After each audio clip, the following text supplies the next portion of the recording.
Sarah had been pet sitting for her neighbor, Lisa, for the past 2 years. Everything seemed normal until one night, when Sarah heard scratching noises coming from inside the house. But the house was empty, and the dog, Max, was locked in his crate, looking up at her with terrified eyes. That night, Sarah's peaceful pet-sitting job turned into a nightmare. And the most chilling part? She wasn't alone. Sarah had always been an animal lover. She had been pet-sitting for friends and neighbors since she was in high school. Lisa's house was a short walk from hers, and she had a friendly, playful golden retriever named Max. Lisa often asked Sarah to watch Max when she was out of town, and it was always an easy gig.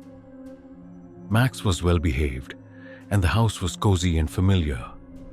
But things took an unsettling turn one quiet evening. One night, after putting Max to bed in his crate and settling into the couch to watch TV, Sarah started to hear scratching noises coming from the hallway. Thinking it was Max trying to get out of his crate, she went to check on him. But when she opened the door to his room, Max was lying quietly on his bed, his eyes wide and scared, staring at something unseen. Sarah assumed he was just restless and went back to the couch. But the scratching noises persisted in the walls. It was a rhythmic sound, like something trying to claw its way through the drywall. Max, who was usually a calm dog, was now growling softly under his breath, his fur standing on end. The noises continued for hours. Sarah began to feel uneasy, as though someone was lurking just out of sight. She tried calling Lisa, but couldn't get through. She was about to call the police when she heard something else. A door creak open upstairs. Max immediately jumped up, barking furiously. Heart pounding, Sarah grabbed a flashlight and cautiously made her way upstairs, only to find that every door was locked and everything appeared normal. The scratching sounds had stopped, but Max's barking grew louder. Suddenly, Sarah noticed a shadow move at the end of the hallway. It was faint, but she could make out a figure standing in the dark. She froze. Max was now barking wildly, growling at the same spot. Terrified, Sarah backed away and ran downstairs, locking every door and turning on all the lights. She sat on the couch with Max, clutching her phone in case she needed to call the police. The night seemed to stretch on forever, the house creaking with every movement. When Lisa returned the next day, Sarah was visibly shaken. She asked Lisa if there had been any issues with the house or if it had ever been broken into. Lisa looked confused. "No, everything's fine. I've been out of town for a week." But the real horror came when Lisa took Sarah aside and whispered, "I was going to tell you, but I didn't want to scare you. The house is haunted. My uncle died in that room upstairs, and strange things have happened ever since." Olivia was excited to take care of her best friend's cats while she was away for the weekend. The cats were sweet and well behaved, and Olivia had pet sat for her friend before. But on the second night, Olivia saw something she couldn't explain. A shadow of a cat that wasn't there. And when she looked into the eyes of one of the cats, she realized something terrifying. The cat knew her secret. Olivia loved animals, and her best friend Emily knew that.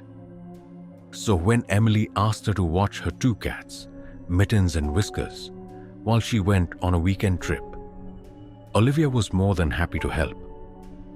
Emily's apartment was cozy, and she had no reason to think anything would go wrong. The cats were friendly and well behaved. Nothing out of the ordinary. Or so she thought. On the second night of pet sitting, Olivia was lying on the couch, watching a movie, when she noticed something strange in the corner of the room. a shadow moved across the floor, and she could have sworn she saw a cat's tail flicking in the darkness. But when she looked over, both cats were sound asleep on the armchair, not moving at all. Confused, Olivia dismissed it, thinking she was just tired. But the shadow seemed to hover in the corner, just out of sight, and she could feel a presence watching her. Later that night, she heard the sound of purring coming from the hallway. Olivia got up to check, but when she stepped into the hallway, there was no sign of the cats. She checked every room, nothing. The next morning, Olivia was cleaning up around the apartment when she felt the unmistakable brush of a cat's fur against her leg.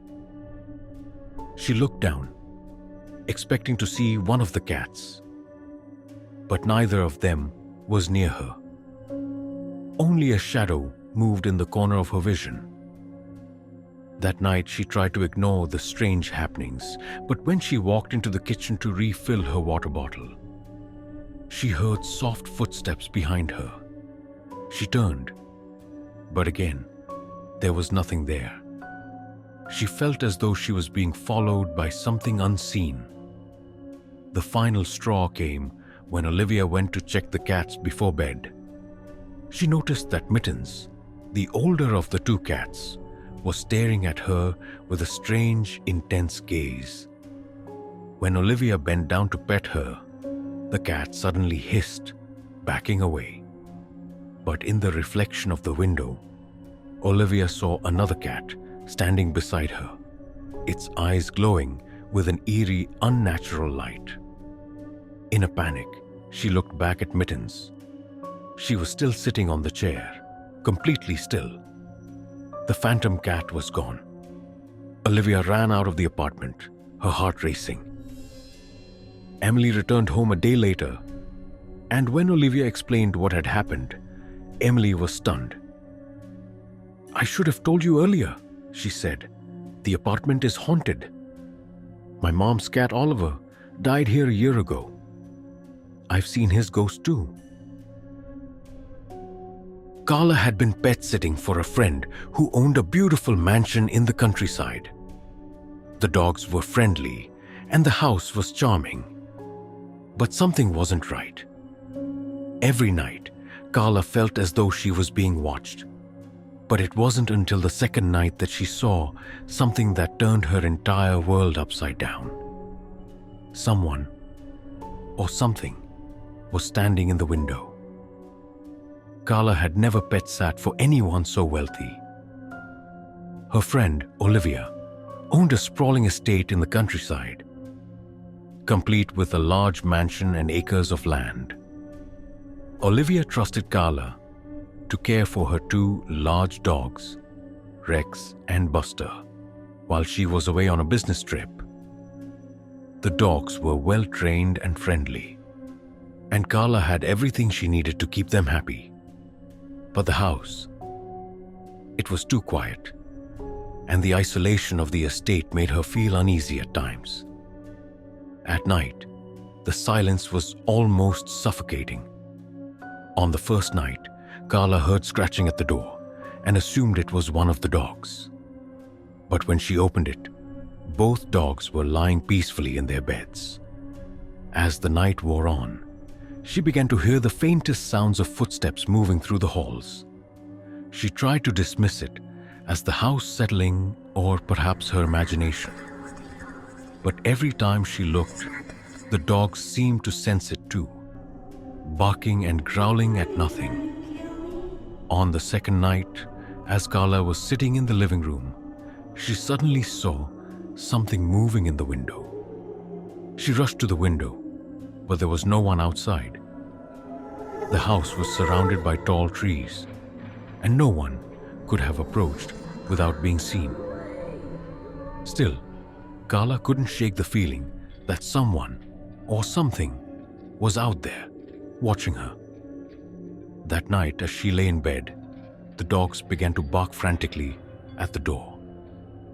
They weren't calming down even when Carla tried to soothe them. Looking out of the bedroom window, she saw a dark figure standing at the edge of the property, its eyes glowing in the darkness. Carla, now terrified, grabbed her phone and called Olivia, but the call wouldn't go through.